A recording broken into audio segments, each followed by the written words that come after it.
নমস্কার বন্ধুরা, তোমাদেরকে আমার চ্যানেলে স্বাগত। যারা 2025 সালে মাধ্যমিক পরীক্ষা দেবে তারা তো এবিটি এর পাশাপাশিও WBHA অর্থাৎ ওয়েস্ট বেঙ্গল হেডমাস্টার অ্যাসোসিয়েশনের যে টেস্ট পেপার বেরিয়েছে, অবশ্যই কিন্তু তোমরা এটা করবে। এখান থেকে কিন্তু তোমরা কোশ্চেন কিন্তু অনেক কমন পাবে, তাই সবাইকে বলছি অবশ্যই তোমরা এই টেস্ট পেপারটা করবে।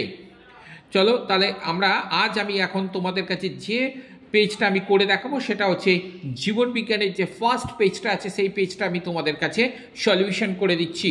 ভালো করে লক্ষ্য করো, পেজ 1 অর্থাৎ প্রথম যে পেজটা আছে লাইফ সায়েন্সের, সেই পেজটা আমি তোমাদের কাছে করছি। ভালো করে লক্ষ্য করো, প্রথম প্রশ্নটা দেখো। প্রথম প্রশ্নটা দিয়েছে তোমাদের কাছে, সাইটোকাইনের হরমোনের রাসায়নিক সংযুক্তিতে থাকে কি থাকে? এ, বি, সি এবং অর্থাৎ ক, খ, গ এবং ঘ। চারটে অপশান দিয়েছে তোমাদের। ক যে অপশানটা আছে অর্থাৎ পিউরিন বর্গের নাইট্রোজেনযুক্ত কাঠামো থাকে। এরপরে যেটা দিয়েছে, ন্যাস্টিক চলন সংক্রান্ত সঠিক বক্তব্যটি নির্বাচন করো। আমার যেটা আছে এটা হচ্ছে অপশান গ, অর্থাৎ অপশান গ, উদ্দীপকের তীব্রতা দ্বারা নিয়ন্ত্রিত রথস্ফীতির চলন। এরপরে যে অপশানটা দিয়েছে সেটা দেখো, পরের প্রশ্নটা দিয়েছে ডেন্ড্রনের গঠনগত উপাদানের যেটি পাওয়া যায়, অর্থাৎ যেটা অপশান গ, অর্থাৎ নিজল দানা। RNA অণুর অ্যাডেনিনের পরিপূরক ক্ষারক মূলকটির নাম কি? এটা হচ্ছে অপশান খ, অর্থাৎ অপশান খয়েতে যেটা আছে সেটা হচ্ছে ইউরাসিল। এরপরে যে প্রশ্নটা দিয়েছে সেটা হচ্ছে 1.5 ডিম্বক ভ্রূণস্থলীর ঠিক মাঝখানে অবস্থান করে। তাহলে কি অবস্থান করছে না ডিপ্লয়েড নির্মিত নিউক্লিয়াস। মাইটোসিস কোষ বিভাজনের সঠিক বৈশিষ্ট্যটি শনাক্তকরণ করো, অর্থাৎ এটা হবে অপশান ক, অর্থাৎ এটি এক প্রকার পরোক্ষ বিভাজন। পরে যেটা 1.7 যেটা আছে, প্রদত্ত কোনটি একটি প্রচ্ছন্ন বৈশিষ্ট্য? সেটা হবে অপশান খ, হলুদ রঙের ফলযুক্ত মটর গাছ। এরপরে 1.8 দ্বিসংকর জননের F2 জনুতে প্রদত্ত কোনটি একক সবুজ গোল মটর বীজের জিনোটাইপ? এখানে অপশান হবে ক, অর্থাৎ small Y capital R small R. 1.9 বর্ণান্ধতার ক্ষেত্রে বাহক মাতা ও স্বাভাবিক পিতার কন্যা সন্তানের বর্ণান্ধতায় আক্রান্ত হওয়ার সম্ভাবনা হলো কত % সম্ভাবনা থাকে? 1.9 যেটা হচ্ছে 0%। 1.10 অসম্পূর্ণ 4 প্রকোষ্ঠযুক্ত হৃৎপিণ্ড আমরা কাদের দেখতে পেয়ে থাকি? না, যেটা হচ্ছে শুধুমাত্র সরীসৃপ প্রাণীদের। পরের প্রশ্ন আমি আসছি। পরের প্রশ্ন দেখো 1.11 এদের মধ্যে কোনটি একটি আন্তঃপ্রজাতি সংগ্রাম? অর্থাৎ 1.11 যেটা আছে সেটা হচ্ছে অপশান ঘ, যেটা একই জায়গায় জন্মানো চারা গাছের মধ্যে সংগ্রাম। এরপর আমি যেটা আসছি 1.12 জৈব বিবর্তনবাদের ব্যাখ্যায় ল্যামার্ক যে বিষয়টির উপর গুরুত্ব আরোপ করেনি তা হলো, সেটা কি আছে? পরিবেশগত প্রভাব, প্রজাতির সংগ্রাম ও প্রকরণ, জীবের অঙ্গের ব্যবহার ও অব্যবহার, অর্জিত গুণাবলী, বংশানুসরণ। এর মধ্যে আমার কিন্তু অপশান হবে 1.12 যে এটা অপশান আছে সেটা আমি তোমাদেরকে বলি, সেটা হচ্ছে খ, অর্থাৎ প্রজাতি সংগ্রাম ও প্রকরণ। এবার 1.13 যেটা আছে, নিম্নোক্ত কোনটি এই ইনসিটু সংরক্ষণ স্থানে ব্যাঘ্র প্রকল্প গৃহীত হয়েছে? নেওড়া ভ্যালি, বক্সা ডুয়ার্স, জল্লাপাড়া না গরুমারা? 1.13 অপশানে যেটা আছে সেটা হচ্ছে গ, অপশান গ, অর্থাৎ জলদাপাড়া। জীব বৈচিত্র্যের হটস্পট নির্ধারণের সবচেয়ে গুরুত্বপূর্ণ বিষয় কি? না, সব থেকে গুরুত্বপূর্ণ অপশান গ। অপশান গতে কি বলছে? সংযুক্ত সংবহন কলাযুক্ত নিজস্ব উদ্ভিদ প্রজাতির সংখ্যার প্রাচুর্যতা। 1.15 অর্থাৎ এখানে আমাকে দিয়েছে জল দূষণের সঙ্গে সম্পর্কিত রোগগুলি হলো ফুসফুসে cancer, polio, malaria, diarrhoea, hepatitis, polio, হাঁপানি, অ্যাজমা, যক্ষা না ব্রঙ্কাইটিস, ডেঙ্গু, নিউমোনিয়া? এটা কিন্তু অপশান হবে আমার গ, অর্থাৎ গ অপশান, হাঁপানি, অ্যাজমা ও যক্ষা এইগুলো সাধারণত হয়ে থাকে। পরের প্রশ্নতে আমি আসছি। পরের প্রশ্ন অর্থাৎ আমি যেটা আছি সেটা হচ্ছে 2.1 কিছু শূন্যস্থান পূরণ আছে। দেখো তোমরা দেখতেই পাচ্ছ শূন্যস্থান দিয়েছে, বলছে ড্যাশ একটি স্টেরয়েড ধর্মী এই হরমোন রূপে যৌন বৈশিষ্ট্য নির্ধারিত হয়, অর্থাৎ এটা হচ্ছে টেস্টোস্টেরন বা ইস্ট্রোজেন।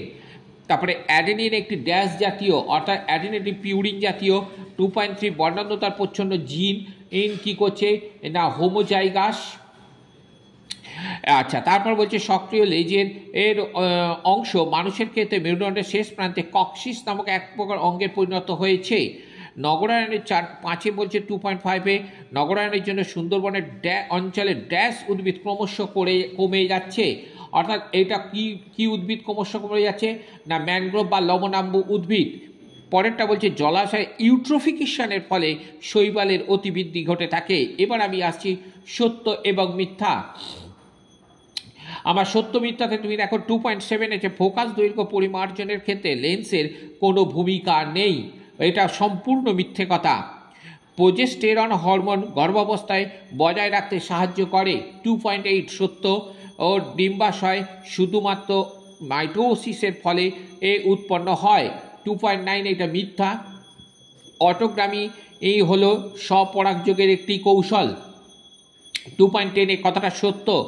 উটের লোহিত রক্ত কণিকায় বেশি অভিস্রবণের চাপ সহ্য করার ক্ষমতা নেই, 2.11 মিথ্যে কথা।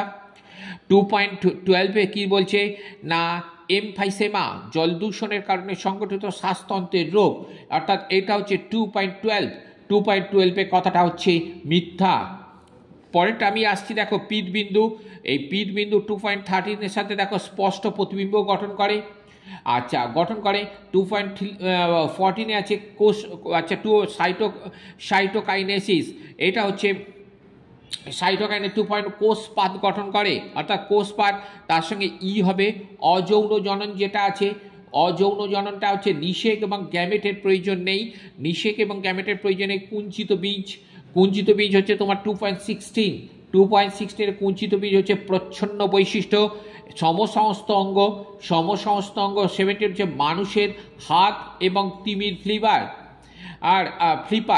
এবং 2.18 হচ্ছে অম্লবৃষ্টির ফলে পাথুরে ক্যান্সার। এবার একটি বাক্যে আমাকে উত্তর দিতে বলেছে, 20 সদস্য বেছে নিয়ে লেখো IBA, CASF, GA এবং ABA।